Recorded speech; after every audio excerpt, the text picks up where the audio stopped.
Muito bem, seguimos com o programa Roda Viva Pernambuco. Hoje, a vice-governadora do estado de Pernambuco, Luciana Santos, conosco aqui. Você acompanha o Roda Viva na região metropolitana pelo canal 22, NET no canal 15, pela Sky, pela Vivo no canal 322, em Caruaru pelo canal 31, em Garanhuns pelo canal 25 e em todo o Brasil e todo o mundo pelas mídias sociais. Instagram, @Aldo Vilela, pela TV Nova, @TV Nova Nordeste, pelo Facebook, a fanpage Aldo Vilela Oficial e na TV Nova Nordeste. Você só não assiste se não quiser, né? E se você perdeu algum trechinho, depois você acompanha nas mídias sociais. Vamos começar a rodada. Jário está querendo falar, Gilvan também, Tassiana, Rebeca. Eu vou com Tassiana para depois a gente ir para Jairo. Tassiana, sua pergunta, por favor. Primeiro as mulheres. Primeiro as mulheres. Boa noite, governadora. Vindo para um plano mais local, né? Eu queria saber qual é a sua posição sobre essa aliança do PT e do PSB aqui no Estado, agora como vice-governadora, né? Qual é a sua opinião? Os críticos falam muito que houve um oportunismo, né, por parte do governador Paulo Câmara. Já os aliados dizem que, não, essa foi a melhor escolha para os pernambucanos, né? Essa é a melhor escolha mesmo para os pernambucanos, governadora? E também a senhora acha que Paulo Câmara está preparado para fazer outro mandato, mais 4 anos aí à frente de Pernambuco?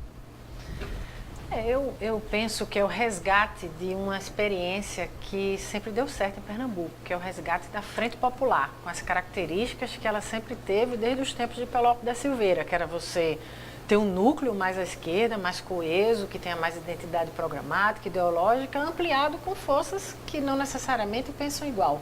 Esse foi o histórico do surgimento da Frente Popular de Pernambuco. E acho que nós fizemos esse resgate, porque essa aliança do PT, PSB, PCdoB, PDT, é uma aliança histórica, não é? Sempre nós tivemos como aliados esses partidos. Os principais feitos, não é, mais recentes da viragem na economia de Pernambuco, na inclusão social, foi exatamente no auge da aliança de Eduardo Campos com Lula. Esse foi um momento auge de grandes mudanças estruturais no estado de Pernambuco. Então, eu acho que é nada mais justo do que essa aliança se dê e se renove. É uma retomada. Não foi estranho Humberto pedindo voto para Jarbas? Não foi estranho, não, essa aliança no E Jarbas para Humberto. Exatamente, né? Só não terminei porque o vice-versa já estava... E ainda para Fernanda Haddad. Né? Então, eu acho que esses são o jogo e as contradições da política. Você, num determinado momento, você tem diferenças, né? E você faz os embates mais na frente e você procura convergências. Se a gente for olhar o histórico de Jarbas, Jarbas surgiu na luta da resistência à ditadura militar. Jarbas, historicamente, sempre foi uma pessoa do campo progressista, né? Depois ele teve posições diferenciadas sobre a própria economia e faz parte, né, do curso político e das mudanças que as pessoas, da percepção que as pessoas são os papéis dos homens e das mulheres na política e na história. Às vezes você muda de posição sobre determinada agenda, ou você mantém a agenda que você acredita do ponto de vista econômico, mas você mantém, por exemplo, a chama da questão democrática, não é? Então, são muitas variáveis que vão determinando as posições das lideranças políticas. Aproveitar esse E eu acho que o governador está, sim, muito bem preparado, porque ele pegou a fase mais difícil da economia brasileira e conseguiu que Pernambuco pudesse atravessar isso muito bem, não é? Deixa eu passar para Jairo. Com salários em dias, com as obras acontecendo. Essa questão do Jarbas é interessante, né? É impagável você ver Jarbas fazendo L de Lula, quando em 3 meses Jarbas chamava Lula de ladrão. É estranho isso na política. Jairo, por favor. Depois o Alfredo, depois Gilvan. Boa noite, Aldo. Boa noite, governadora. Boa noite, colegas. Boa noite, telespectadores. Primeiro que eu acho que aquela questão que a gente abordou aqui muito se deve da polarização do voto do não, né? Não votou em Bolsonaro porque negava Bolsonaro, ou não votou em Haddad porque negava Haddad. Eu acho que passa mais pelo não do que pelo que eu quero, o que eu desejo, o que eu gostaria para o Brasil. Segundo, eu acho que faltou um pouco, a senhora como presidente nacional do PCdoB, falar um pouco dessa questão da cláusula de barreira, que interferiu tanto na questão interna do PCdoB, né? Ainda no primeiro bloco, eu acho que a gente podia explicar um pouco mais isso ao público que está em casa. E terceiro, assim, que já que tocou-se em Paulo Câmara e governo do estado, eu acho que o governador propôs um planejamento mais político, de articulação política para esse novo mandato, né? Tanto que ele está levando para o governo Sileno Guedes, Nilton Mota, a senhora agora é vice-governadora, até se propôs a fazer articulações e talvez a primeira delas seja apagar esse incêndio que surgiu aí após esse primeiro momento de eleições no Congresso. E aí eu gostaria que explicasse justamente esses 3 pontos, né? Esses 2 pontos principalmente. Um pouco de pragmatismo diante da cláusula de barreira do PCdoB e essas missões políticas que a senhora vai ter dentro do governo Paulo Câmara se articulando com Brasília. A questão da cláusula de barreira, né, nós estamos superando com a incorporação do PPL, o Partido Pátria Livre, que é o antigo MR8, Movimento Revolucionário 8 de Outubro, que aqui teve ícones dessa luta, como Pedro Laurentino, como Edna Costa, né, como a deputada Leila Abreu, né, que são figuras históricas da luta do movimento estudantil, da luta popular, e para nós tem sido um processo muito rico, mútuo, de aprendizado mútuo, né, e de muitas convergências sobre muitas questões, principalmente no que diz respeito ao aspecto da soberania do país, né, e da luta contra essa agenda do governo federal. Então essas são coisas que a gente está atravessando bem. Já estamos no estágio bem avançado de incorporação do PPL. Um só, porque o PPL só elegeu um deputado da Bahia, o PCdoB Dorico fez Pinto. quantos deputados? 9. 9. Então fugiu, né? Porque tem que fazer 9, né? Tinha que fazer 9, mas tinha que ser em 9 estados. E a gente fez em 7. Tá. Porque no Maranhão a gente fez 2 e na Bahia nós elegemos 3. Perfeito. Mas foi considerado os votos inválidos depois. E a segunda pergunta e a que questão... a missão de bombeiro que a senhora tem agora é de apagar fogo. Que é uma missão política, que foi falado desde a época da campanha, e o governador deu sinais, né, de que está querendo armar um núcleo mais político para esse segundo governo, né, já que ele trouxe algumas figuras essenciais para esse tipo de conteúdo, como o presidente estadual do PSB, o Sileno Guedes, que é secretário do governo dele, como o Nilton Mota, que tem essa característica, também está na Casa Civil. Enfim, como apagar esses incêndios, já que a gente parte para um segundo mandato aí, agora com a senhora na vice-governadoria. Como foi um resgate da Frente Popular, eu considero que o governo ficou com mais nitidez política, ideológica, né? Afirmando mais uma disposição de fazer valer tudo aquilo que nos uniu, não é? Que é esse conceito, não é? De que o Estado não pode ser máximo, não pode ser mínimo, mas ele tem que ser o Estado necessário para impulsionar a economia e garantir a inclusão social. Então, eu acho que no resgate da Frente Popular, tendo o PT na chapa majoritária com Humberto Costa, eu na vice, né, Jarbas do PMDB, outra chapa do Senado, quando você olha o desenho, é um desenho com mais... com a composição mais à esquerda, né? Então, eu acho que isso é positivo, é bom para Pernambuco, é bom para a nossa luta de médio e longo prazo.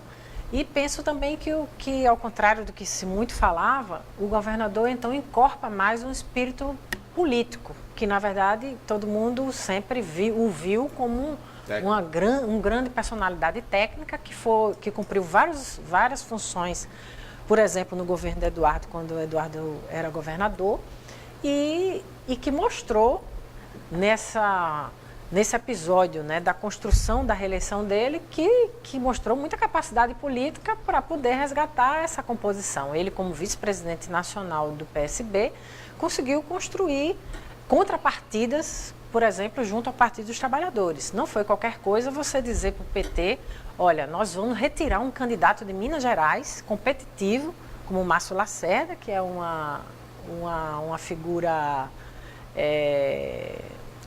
que disputava bem e é um forte, e é um quadro, militante, né? um quadro do político, partido, né? e dizer, olha, nós vamos Minas Gerais, por Mas aí foi para Pernambuco. dar rasteira e Marília Raia. E aí não foi Marília governadora. também dançou, né? Aí foi para Marília, E a sei, militância- Não é Não entendeu necessariamente muito bem para isso dar não, é. rasteira, é para atrair o PT. voadora, deu uma voadora. Não, Ali foi voadora. era para fazer uma proposta objetiva do interesse nacional do Partido dos Trabalhadores. O interesse nacional do PSB, o PSB abriu mão de um forte candidato Em Minas. a governador de Minas, que tinha o interesse nacional do PT nacional, porque Minas Gerais, é desnecessário dizer o peso político, econômico que tem Minas, e você então fez uma construção política para fazer uma disputa eleitoral mais É competitiva. aquela coisa dos fins, né, que justificam os meios. Gilvan, depois Rebeca. Era uma eleição embolada com a eleição nacional. O PSB nem apoiou Então, o PT nacionalmente, no final das contas, ficou neutro. Então, Na é verdade, ele natural só conseguiu que a Luciana... você faça construções políticas que levem tudo isso em conta, porque para Lula, que era o candidato do PT, era importante ter o apoio, ou no mínimo a neutralidade do PSB, que poderia, por exemplo, caminhar com Ciro Gomes, que por um determinado momento essa era a principal tendência. Gilvan. Boa noite. Boa noite. Eu queria fazer uma pergunta para a senhora, que é um pouco do que foi falado já aqui sobre a esquerda. A gente está vivendo um governo novo, um governo que ainda está se mostrando, mas é um governo que tem uma tendência bem diferente dos governos anteriores, de ideologia, pelo menos em algumas práticas, muito cedo ainda para comparar, mas a esquerda pretende se apresentar como alternativa ao país. E quando a gente se apresenta como alternativa, teria que apresentar novas propostas e credibilidade. Hoje, no meu sentir, enfim, minha avaliação é que há um problema sério de credibilidade. Alguém de esquerda que levanta uma proposta já fica um pouco desqualificado porque é associado a uma recessão que foi provocada por uma gestão do PT. Na verdade, tudo de ruim está sendo atribuído para a esquerda, né? Há essa tendência. Aí eu lhe pergunto, essa reorganização de esquerda vem em cima de que propostas, principalmente para a economia? Porque, tradicionalmente, há uma intervenção muito grande das gestões de esquerda na economia e o que a gente tem visto são pessoas aplaudindo políticas mais liberais e menos intervencionistas. O que é que a senhora vê como... Que tipo de proposta a gente pode apresentar, ou os partidos de esquerda para a população, para daí a gente quebrar esse paradigma e ter um novo ciclo de esquerda? O que é que a senhora pensa a respeito disso? Primeiro, Gilvan, que eu acho que o que há uma forte disputa política e ideológica, né? E uma disputa de narrativa dos fenômenos que aconteceram no Brasil para o processo de recessão. Nós somos um país ainda muito dependente das chamadas commodities. Nós somos um país que dependemos do minério de ferro, da soja, do petróleo. Tanto que o principal destino da nossa exportação é para a China, que representa, esses três itens representam 82% dos produtos de exportação para a China, que representa quase 30% de tudo que a gente consegue exportar. Né? O nosso destino é lá, com 50 bilhões de dólares, que é importante para o nosso superávit primário e que, portanto, é um dos esteios fundamentais da nossa economia. O que nós precisamos, o Brasil precisa, é se inserir nas cadeias mais dinâmicas da economia mundial.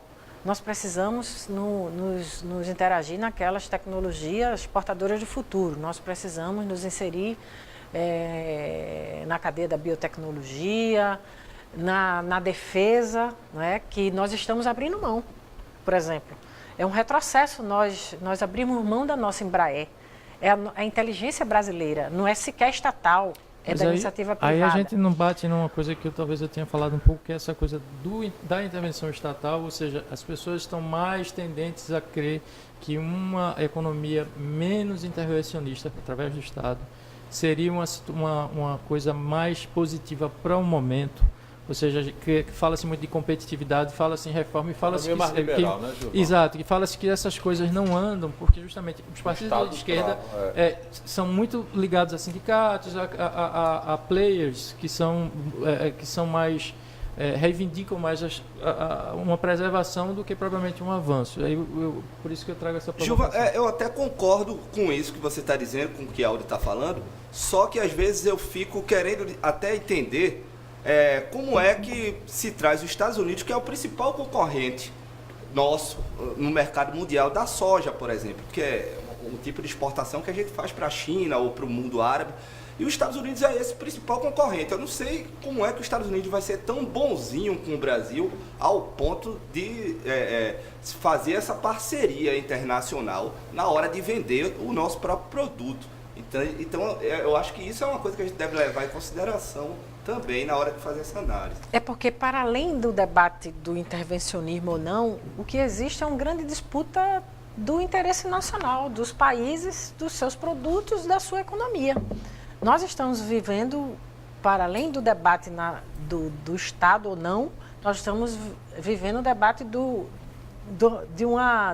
que parece ser velho, mas ele é contemporâneo. É o seguinte,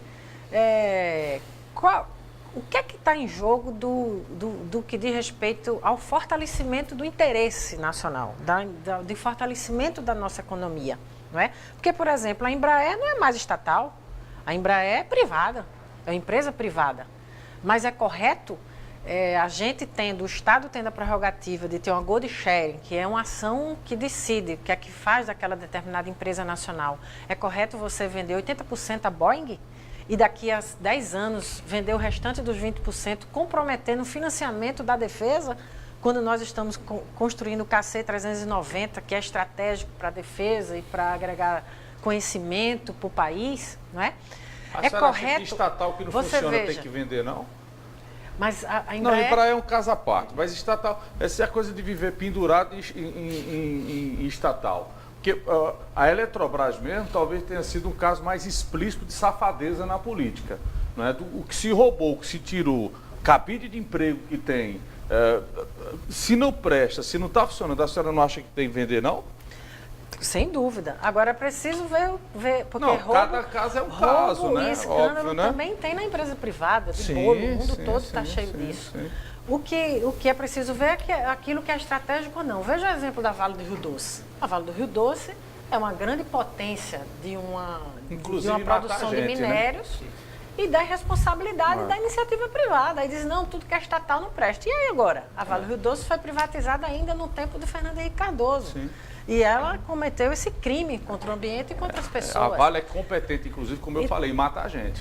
Pois é. Então a gente tem que sempre olhar o que é aquilo que é o interesse nacional. Independente disso ser privado ou estatal, o grande desafio hoje é defender aquilo que coloque o país no outro patamar. Mas, que acumule e produza riquezas para o interesse da nação. Pegando o gancho de todos aqui dessa mesa, e agora já que todos já perguntaram, a gente já pode cruzar muitas perguntas.